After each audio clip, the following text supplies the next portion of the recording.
प्रिय छात्र छात्राओं, आप सबका हार्दिक स्वागत है। आज की कक्षा में हम सर्वनाम के बारे में विस्तृत रूप से चर्चा करेंगे। तो चलिए सबसे पहले जान लेते हैं सर्वनाम की परिभाषा। वाक्य में संज्ञा के बदले प्रयुक्त होने वाले शब्दों को सर्वनाम कहते हैं, जैसे मैं, तू, वह, आप, कोई, यह, ये, वे, हम, तुम, कुछ, कौन, क्या, जो आदि। वाक्य में एक ही संज्ञा के बार बार प्रयोग से बचने के लिए सर्वनामों का प्रयोग किया जाता है। अब जानते हैं सर्वनाम के भेद। सर्वनाम के 6 भेद होते हैं, जैसे पुरुषवाचक सर्वनाम, निश्चयवाचक सर्वनाम, अनिश्चयवाचक सर्वनाम, संबंधवाचक सर्वनाम, प्रश्नवाचक सर्वनाम तथा निजवाचक सर्वनाम। अब हम इन सभी सर्वनामों का विस्तृत रूप से चर्चा करेंगे। सबसे पहले पुरुषवाचक सर्वनाम।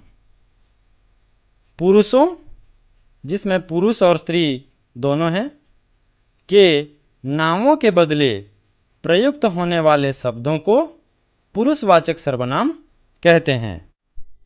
पुरुषवाचक सर्वनाम 3 प्रकार के होते हैं, जैसे उत्तम पुरुष, मध्यम पुरुष तथा अन्य पुरुष। उत्तम पुरुष जिन सर्वनामों का प्रयोग बोलने वाला अपने लिए करता है उन्हें उत्तम पुरुष कहते हैं, जैसे मैं, हम। इसके उदाहरण हैं, मैं 10वीं कक्षा में पढ़ता हूँ, हम मेहनत करेंगे। मध्यम पुरुष जिन सर्वनामों का प्रयोग सुनने वाले के लिए किया जाता है उन्हें मध्यम पुरुष कहते हैं, जैसे तू, तुम तथा आप। इसके उदाहरण हैं, तू कहाँ जा रहा है, तुम सो जाओ, आप क्या कर रहे हैं। अन्य पुरुष जिन सर्वनामों का प्रयोग किसी अन्य व्यक्ति के लिए किया जाता है उन्हें अन्य पुरुष कहते हैं, जैसे वह, यह, ये, वे आदि।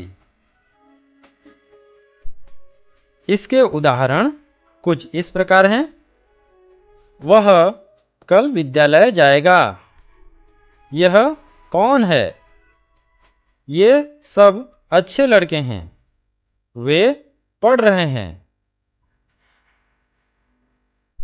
सर्वनाम का दूसरा भेद है निश्चयवाचक सर्वनाम। जिस सर्वनाम शब्द से दूर या समीप के किसी व्यक्ति, प्राणी, वस्तु आदि का निश्चित बोध होता है उसे निश्चयवाचक सर्वनाम कहते हैं, जैसे यह, वह, ये, वे आदि। इसके उदाहरण इस प्रकार हैं, पास की व्यक्ति, प्राणी, वस्तु के लिए यह मेरी कलम है, ये मेरे कमरे हैं। दूर की व्यक्ति, प्राणी, वस्तु के लिए वह मेरी किताब है, वे मेरे दोस्त हैं। सर्वनाम का तीसरा भेद है अनिश्चयवाचक सर्वनाम। जिस सर्वनाम शब्द से किसी व्यक्ति, प्राणी, वस्तु आदि का निश्चित बोध नहीं होता है उसे अनिश्चयवाचक सर्वनाम कहते हैं, जैसे कोई, कुछ आदि।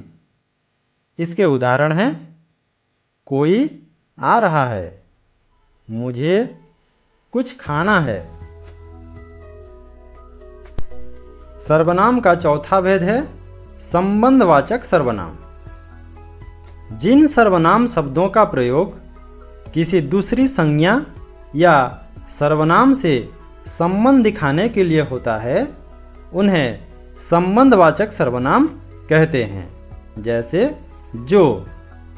इसके उदाहरण इस प्रकार हैं। जो पढ़ेगा वह जरूर पास होगा।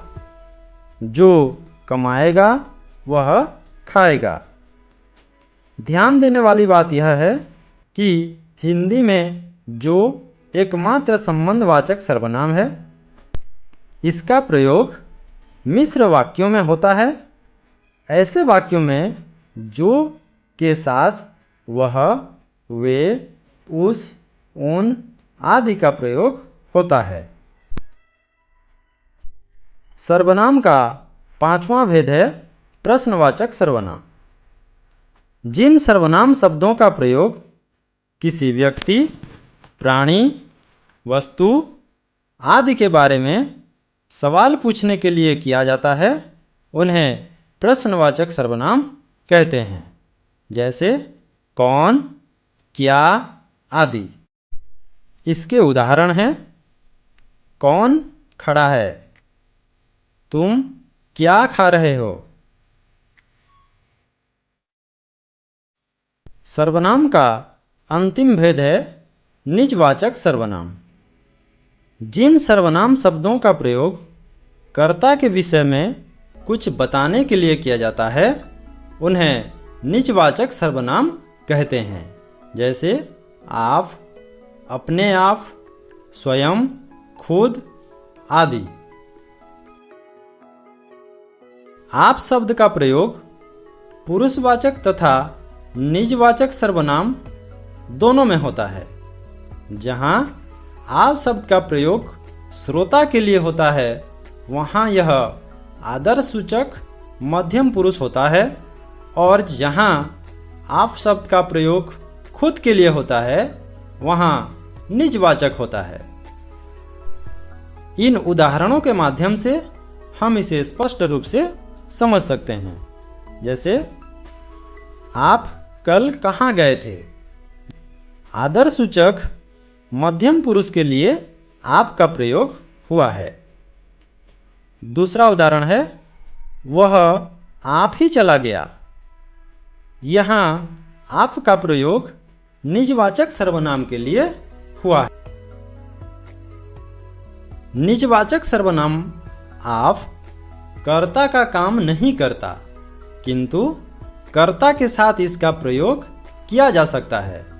लेकिन पुरुषवाचक सर्वनाम आप स्वयं कर्ता का काम करता है। जैसे हम आप ही चले जाएंगे। यहाँ आप का प्रयोग निजवाचक के लिए हुआ है।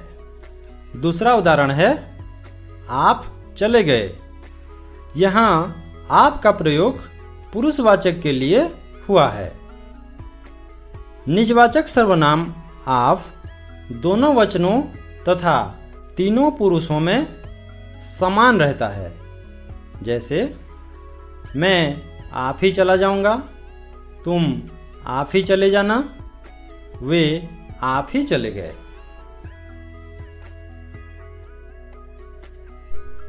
प्रस्तुत पाठ के आधार पर आप लोगों के लिए प्रश्न और अभ्यास।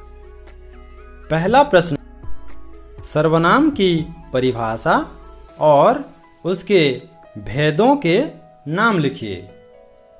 दूसरा प्रश्न है, निम्नलिखित वाक्यों में सर्वनामों को छांटिए और वे किस प्रकार के सर्वनाम हैं लिखिए। तीसरा प्रश्न है, निम्नलिखित सर्वनामों को वाक्यों में प्रयोग कीजिए। धन्यवाद।